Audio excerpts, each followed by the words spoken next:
Japón, la tierra del sol naciente. Es un lugar de contrastes, ¿verdad? Templos que tienen miles de años justo al lado de rascacielos llenos de luces de neón, donde las tradiciones de los samuráis conviven con el anime y la tecnología más puntera. Pero, ¿cómo se llegó hasta aquí? ¿Cómo se forjó esta historia tan increíble? Esa es la pregunta del millón, ¿no? ¿Cómo es posible que la tierra de los shogunes, de los guerreros, se transformara en la cuna de algunas de las exportaciones culturales y tecnológicas más potentes del mundo moderno? Bueno, pues esa es la historia que vamos a desgranar. Venga, vamos a sumergirnos en este viaje alucinante a través del tiempo. Empezamos por el principio, como debe ser. Para entender el Japón de hoy tenemos que viajar muy atrás en el tiempo. Vamos a sus orígenes, a sus raíces antiguas y a la formación de su primer imperio. A ver, imaginen. Hace más de 30.000 años los primeros cazadores-recolectores llegaron a este archipiélago. Durante milenios allí prosperó la cultura Jomon, que, ojo, creó la primera cerámica del mundo. Pero el gran punto de inflexión llegó con el periodo Yayoi. La agricultura del arroz y el trabajo del metal lo cambiaron todo. Y ya con el periodo Kofun vemos cómo surgen los primeros líderes poderosos, enterrados en unas tumbas gigantescas con forma de ojo de cerradura. Una pasada. Y es que Japón, aunque sea un conjunto de islas, nunca estuvo realmente aislado. Desde el continente asiático llegaron influencias que fueron absolutamente clave.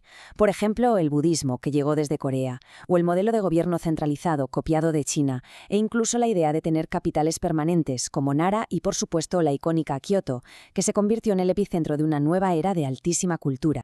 Y aquí es donde la historia se pone de verdad interesante. Porque mientras la aristocracia de la corte en Kioto vivía en una especie de burbuja, perfeccionando la poesía y el arte, en las provincias, lejos de todo ese lujo, se estaba cociendo algo. El poder real estaba cambiando de manos. Una nueva clase social, una clase guerrera, estaba a punto de tomar las riendas. Y con esto entramos de lleno en la era del samurái, probablemente la época más legendaria del Japón, la de la clase guerrera que dio lugar a un gobierno militar que dominaría el país durante casi 700 años. Vale, para entender esta era hay que tener clara una cosa fundamental, la dualidad del poder en Japón. Por un lado estaba el emperador, una figura divina, un símbolo que vivía en Kioto y tenía la autoridad espiritual, pero poco poder real. Y por otro lado estaba el shogun, el gran general. Él era el gobernante militar de facto, o sea, el que de verdad mandaba y tenía el control político y militar. El momento clave que lo cambia todo es el año 1192. Minamoto no Yoritomo es nombrado el primer shogun y con él se establece un gobierno militar, el shogunato. Este sistema, que dejaba al emperador en un papel puramente ceremonial, va a dominar la política japonesa durante la friolera de 7 siglos. Pero claro, este nuevo gobierno militar no tardaría en enfrentarse a una amenaza, y no una cualquiera, sino una amenaza existencial. A finales del siglo XIII, el imperio más grande de la historia, el imperio mongol de Kublai Khan, puso sus ojos en Japón. Los mongoles intentaron invadir Japón 2 veces, en 1274 y 1281. Y en ambas ocasiones, cuando la derrota parecía ya inevitable para los japoneses, unos tifones masivos, pero masivos de verdad, aparecieron de la nada y destrozaron por completo las flotas invasoras. De aquí nació la poderosísima leyenda del kamikaze, el viento divino, la creencia de que los dioses protegían a Japón de los invasores. Pasamos página y entramos en un periodo de caos, de guerra civil, que sorprendentemente va a culminar en 2 cosas. Primero, la unificación del país y segundo, en un aislamiento casi total del resto del mundo. En 1543, el mundo exterior llama a la puerta de la forma más inesperada. Un barco portugués naufraga en sus costas. Con los primeros europeos llegaron 3 cosas que lo pusieron todo patas arriba. Primero, el arcabuz, un arma de fuego que revolucionó por completo la guerra. Segundo, nuevas rutas comerciales. Y tercero, misioneros que empezaron a difundir el cristianismo. En medio de un siglo de guerra civil continua, 3 grandes señores de la guerra, 3 figuras clave, supieron aprovechar esta nueva tecnología y las alianzas cambiantes para imponerse. Sus nombres: Oda Nobunaga, Toyotomi Hideyoshi y, finalmente, Tokugawa Ieyasu. Ellos lograron lo que parecía impensable: unificar Japón por la fuerza. Una vez unificado el país, el nuevo shogunato Tokugawa tomó una decisión radical para mantener el control y, sobre todo, para evitar influencias extranjeras que consideraban peligrosas. ¿Qué hicieron? Echar el cerrojo. Implementaron la política del sakoku, o país cerrado. Durante más de 200 años estaba prohibido entrar o salir de Japón. Esto creó una cultura única, muy volcada hacia adentro. Pero claro, ningún aislamiento dura para siempre. Y así llegamos a la colisión con Occidente. Un choque que forzó el fin del Sakoku y que desencadenó una de las transformaciones nacionales más rápidas y alucinantes de la historia. El año es 1853. Imaginen la escena en la bahía de Edo, lo que hoy es Tokio. De repente aparecen varios buques de guerra estadounidenses, enormes, de vapor, echando humo negro. Los japoneses los llamaron los barcos negros. Su comandante, el comodoro Perry, traía un mensaje muy claro. O abrís vuestros puertos al comercio o la alternativa es la guerra.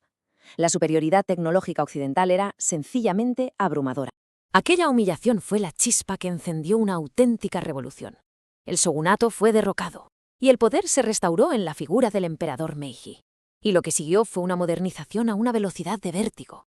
Se abolió el sistema feudal, se industrializó el país a marchas forzadas y se creó un ejército moderno que, para asombro de todo el mundo, primero derrotó a la gigante China y pocos años después a una potencia europea, Rusia. Esta frase lo resume perfectamente. La élite japonesa de la época llegó a una conclusión brutalmente simple. Para evitar ser colonizados por las potencias occidentales, la única opción era convertirse en una de ellas. Así que Japón se transformó en una potencia imperialista y colonizadora. Y así llegamos al último gran capítulo, a la era contemporánea. Una etapa marcada primero por una devastación total y después por una increíble reinvención, como gigante económico y sobre todo como superpotencia cultural. La ambición imperial de Japón lo llevó a un conflicto directo con Estados Unidos en la Segunda Guerra Mundial. La guerra terminó de la forma más devastadora posible en agosto de 1945, con los bombardeos atómicos de Hiroshima y Nagasaki. Se estima que más de 100.000 personas murieron de forma casi instantánea. Aquello forzó la rendición incondicional del país.